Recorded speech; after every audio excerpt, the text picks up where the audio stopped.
Hi, Transition Age family. You're welcome. Good morning, good afternoon, good evening. For those from wherever you are watching us, thank you for coming. On this show, we share and host and be with people who have had a testimony in their transition age. Each of us, when we were still young, when we were still teens, there's a lot we had to pass through and to go through. But these people have been through challenges and have overcome. And so, in their testimonies, they share what they've been through and how they've managed to overcome to inspire a youth out there who is in it, who is yet to meet it, and to find a better way they are going to face it. And so on the show today, we have a former addict, but an artist now, and a pastor. Welcome, Chris, on the show. Thank you so much, Naomi. So, Chris, please greet our viewers and tell us, who is Chris? Well, everyone out there, that's what's up with Jesus. Yes, my name is Magezi Christopher Bwenje. Those are my real names, as known as AKA Makali. I'm a gospel artist. I'm a youth pastor at Christ Transformation Ministries. I serve at CTC, Christ Transformation Church, in Kachiri, Wakiso. I'm also a farmer, a pop joint owner, and public relations consultant. Yeah, so I do all that. That's great. So, Chris, what was growing up like? Growing up, of course, I grew up in a Christian family, not just any other Christian family, the PK family, pastor's kids. So my dad being a reverend pastor, my mom being in the choir. I grew up in that kind of Christian background. And so, your parents, your school, first of all, where did you study, and that whole journey? Take us through. Yeah, so I'm born in Uganda, and from Uganda we moved to Kenya because of my dad doing ministry. And that's why I did my kindergarten. I think from there we moved to Tanzania. And my mom was Tanzanian, and so we had a lot of connection in Tanzania. That's why we even moved there. So, of course, growing up, it's all about, parents being very strict. There's always that Christian love, and, there's always that tough love from my mom that I grew up in, and, it was all about do the right things. We're always surrounded by the right things to do, And I grew up in a setting whereby, I was mostly inside, in a fence gate kind of. So it was always in home, and everything about growing up, what we knew was from our parents, from the Bible, from Scripture. We're generally surrounded with love from God, and what it means to love God, doing things right. I joined the Sunday school in church in Tanzania, and I was in the children's choir, and that's where my love for music really started. But it started way back. I think maybe my dad, because he's playing. He usually plays the guitar. My mom was in the choir at the time, and I think seeing my mom mostly usually standing up every Sunday to sing in the band, that really inspired me. So I joined the choir, and I used to sing and dance at the time. So that's how my childhood was. Okay. Yeah.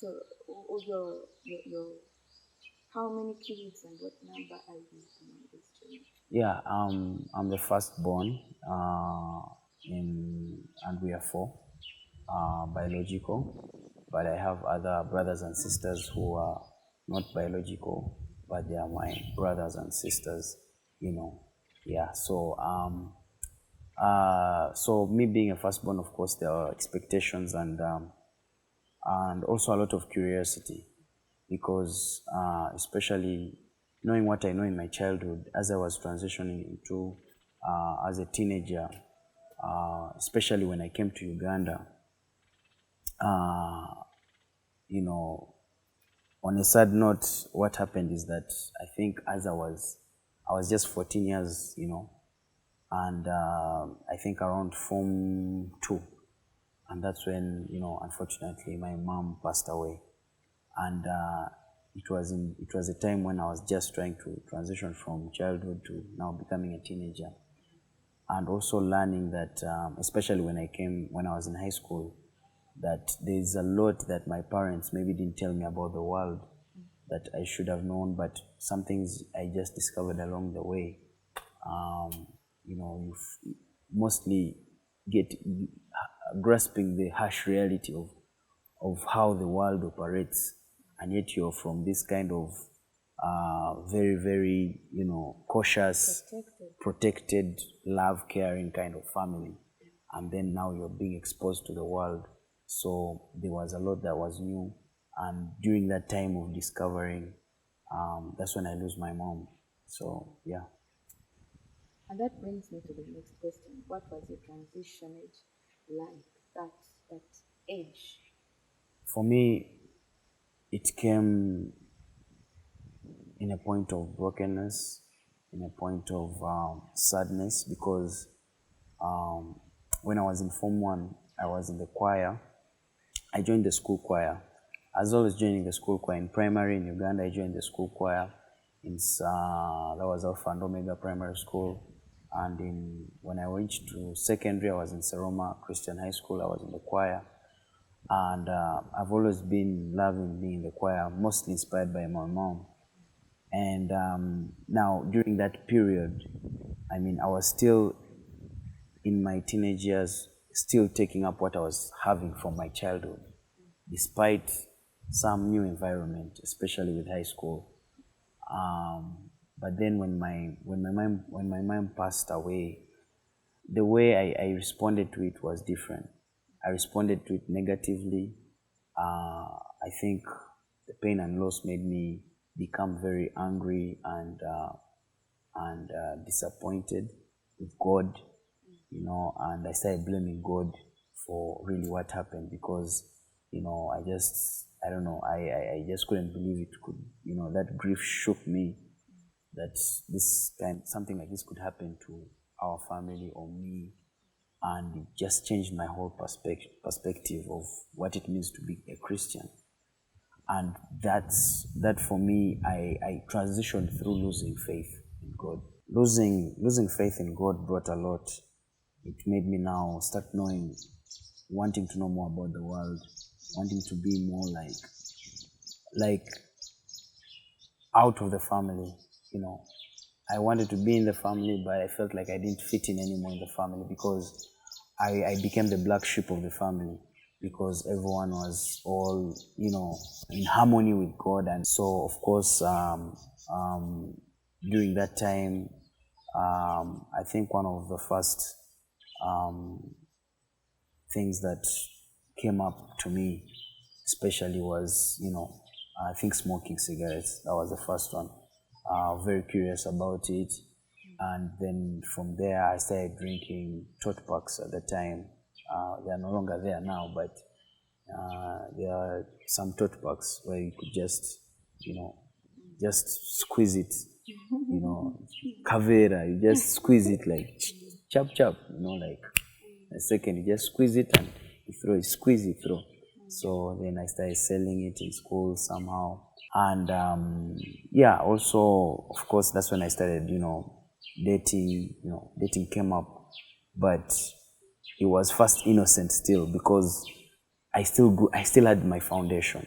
So it was different from with other guys, the way they used to look at girls in another way. So I started realizing, okay, so you date a girl, and there's sex involved, and it's like those days sex was really a main thing, but I was still very naive to all that. And so basically, then going out was also one of those big things. We're always curious about these hangout spots, and I always try to make sure to check out these hangout spots, maybe in holiday and all that. So all that changed me. I started going to church. I used to go to church. Like when I come home, I go to church, but I'm living a double life. I go to church, but I'm not in church. I was broken all through, and I took it up with God. I took it up with God. Close to your mother, right? Yes, I was actually I was mommy's boy, because growing up, I was always this guy this boy who wants to be with them, to cook with mom, to wash dishes, to follow her to the shop and do every kind of thing. So I think I was very close to my mom, because even the most painful part about losing my mom was actually my young sister, who was like 2 weeks old, and I just started getting close. There was a point whereby I was transitioning from a child to a teenager, and my mom was taking me like that, and we started having more of conversations and less of her being so strict. We used to talk about the name of the child, and she wanted me to listen to the baby, things like that, which I really got attached to. And also, she passed away at a time when I was in school. I was in school and she was in Tanzania, so I never knew what was going on. They just gave me a phone call. So the events of how everything happened was very fast, and for me, it was very hard to take in. As me having a very emotional kind of nature as a person, it really shook me, and it changed everything. Even when I dropped out of the mass choir in Form 2. When that happened, that was in 2008. I started now writing songs that were secular songs. I was not singing them, but I was just writing them. And so basically that's what happened. Now when we go to Senior 5 and Senior 6, it's another story, because I left school, and I left on a bad note, Seroma. Well, I was, what can I say? I was blacklisted because I committed a crime when I was doing my UNEP papers. So I was finishing. There was no way they could suspend me. So the best they could do was blacklist me so that I don't come back for HSC. I was caught with a girl in the art room. So this art room was a place where we used to make out, and some people used to even have sex with girls. So I didn't really have sex with this girl, but the perception of being with a girl in an art room, of course we were just making out, romancing, stuff like that. But, we had this thing called 5-0, and, we used to have guys, and they used to just give you 5-0. So my guys, I think they left or something. 5-0 is like, okay, this is someone who he's like your bodyguard. He's the one who makes sure that they watch out for you, so they can knock on the door and they'll be like, yo, there's someone coming. So, so we had those kind of bad days where like 5-0. So, and I don't know what happened. It wasn't there. And so this askari knocks, and I think it's my 5-0, so I knock back. And then the askari is like, yo, kuna mtu hapa. It's just speaking Swahili. And then, they opened the door, they find me. I mean, to be honest, I think I was almost going to have sex, but I think it didn't happen. I was very nice. I'd never even had it before. I was just caught like romancing and all that, but we almost did it, and it was going to happen when it's not safe, because I wasn't prepared for it. I'd never even done it before. So, but we didn't do it. So because I was with a girl, I remember it was my last paper. We were going to do our last paper. She was going to do technical drawing. I was going to do computer. So they get us red-handed, and they really intimidated us. When I look back into it, it was all intimidation. Put us in a car. They drive to the police. They be like, you choose whether to sleep in prison, or to sleep in a cell, or to come and make assembly. They cane you, that kind of shaming. So me, I was like, no, man. I was already popular at that time, and there was too much pride those days. like I had a name I had a reputation to keep. So I said I would rather sleep in a cell instead of shaming myself in public, what being caned my parents. I was like, no. So it was too much. So they drove up to Mukono police, and this girl was crying. She even became red. She was brown. And I felt sorry for her. So I said, okay, let's go back. So went back, and what's funny is the main hall where they're supposed to do the assembly is where we do the papers. So they couldn't do that. So it just passed. They just left the issue like that.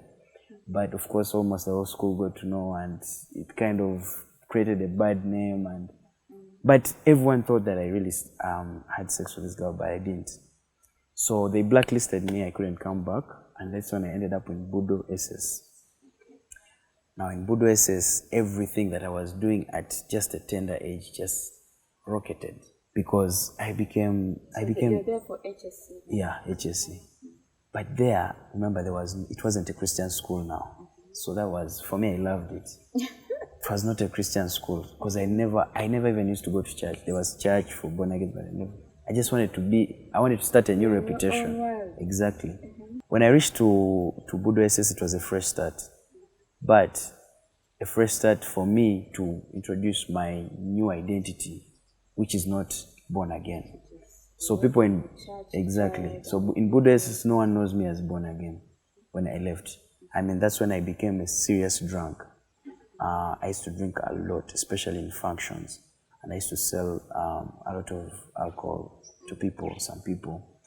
I just got lucky how I survived without being suspended, because always my friends used to drag me out and take me to the dormitory, maybe to sober up or something like that. So then that's when I started. My writing went into rapping now, my lines, what I used to write about. So one day I'm in class, and then my friends just come and they tell the teacher, you know what, the parents have come to see Chris in the staff room. I come out of class, my guys are like, no one has come to see you. The competition is going on. We've put your name. It was Mountain Dew. We've put your name. Go and perform. Go and do something. We've been seeing you writing. So I leave class. It was a lesson. I left it. I went to the basketball court. The whole school is there. And they are booing everyone. They're booing everyone because everyone was trying to mime, and they put the curse words and they keep cutting them short. So I do my original composition. I remember it was Make It Rain instrumental. And my first 3 lines, everyone is just quiet. And then I was wondering, what's up? No one is booing, no one is clapping. And on my 4th line, when I was rapping, the whole school just shouts, just screams. That's how your music journey started. And that's when it started, because I've never I had never seen a crowd just shout for a nobody like me. Like I was new, Form 5, what? And they just shout. And then from there, I won the competition with 2 other friends. We formed a group. We won Coca-Cola, we won Sprite. I mean, we became popular in the school. We started recording songs. I remember it was called No Fear Inc. We did a first song called Never Settle, then Love Journey. Actually, I did Love Journey with Justed at the time in Jalive. You're still in high school, right? Still in high school. I was in Form 5, Form 6. Yeah, Form 5. Yeah. So, but drinking, I was drinking a lot. I was smoking a lot. I started smoking weed, I think from Form 4 VAC. It was still new to me, but yeah, I started really smoking weed and going out a lot. Just to go out, coming like that. But I used to drink. I mean, by that time, I'd overcome the loss of my mom. But the habits, the habits were still in me. I couldn't just leave them. I'd already started enjoying them. So I'd overcome, yes, mom has passed away and I have to move on. But still, the habits were still sticking with me. But in 2009, my dad remarried, and I got a stepmom who's my mom now. And that was tough because, man, we clashed a lot with my stepmom for almost around 2 years. It was really tough. We didn't like each other. Okay, she loved me. She always loved me, but I was against her. I felt I was comparing her with my late mom. So she was nothing like that. Like that, I just felt like she was not the standard and level, and we couldn't connect. And we really hated her. We didn't want her. We were me and my siblings. We really had we really just didn't like her. But then my mom won us over. My mom, she won us over. My stepmom. She kept on loving us until we could not hate her anymore because we had no reason to. And that was a tough transition for me also, accepting a new mom in my life and understand. But she really helped me to move, to help me overcome the loss of my mom with time. But still, the characters were still there, despite all that. So all this you told me you were doing, your parents were aware of all these things? My parents were not aware until when I reached Form 4 vac, my vacation. They started seeing changes in me. But my parents were a bit helpless about the situation because I was so stubborn. I was big-headed, in other words. I couldn't listen. And they really tried. They really tried. And most of the things I was doing were secretive also. My group were very successful in what we're doing in terms of the music in school. But I was very different from them because of my lifestyle, of course, drinking, smoking, and all that. And then, of course, dating was still there, Still had to have a girl or something. It was just a thing in high school, always getting a girlfriend or something. So, yeah, that was also there. But the music really, I started believing that I could really do this music thing, And that's where my musical journey actually lifted off very much in Bodwesis. And it was a tough school, to be honest. It was tough academically, of course, they were on point, but social life, it was really tough. I was used to Seroma, standards were a bit different. And of course, the whole environment and just accepting that whole environment and social way of how things were moving was different. But that school taught me a lot. It's a school actually. I was not really good at speaking in Luganda, and that's when I actually started learning Luganda very well, and it helped me a lot. The friends there are the ones, most of them are the ones who became, my best friend came from there. So it is a school that really has a special place for me in terms of foundation in music, and also the people who really supported me, the students there, they supported me, and I love the environment. I love the school all of a sudden, but in the beginning it was tough. Seroma gave me the foundation, being in the masquerade, but Seroma really has that kind of sadness because of my losing my mom. So that's how I moved from childhood to teenage, and now transitioning now to campus. Now it's another story altogether. Yeah.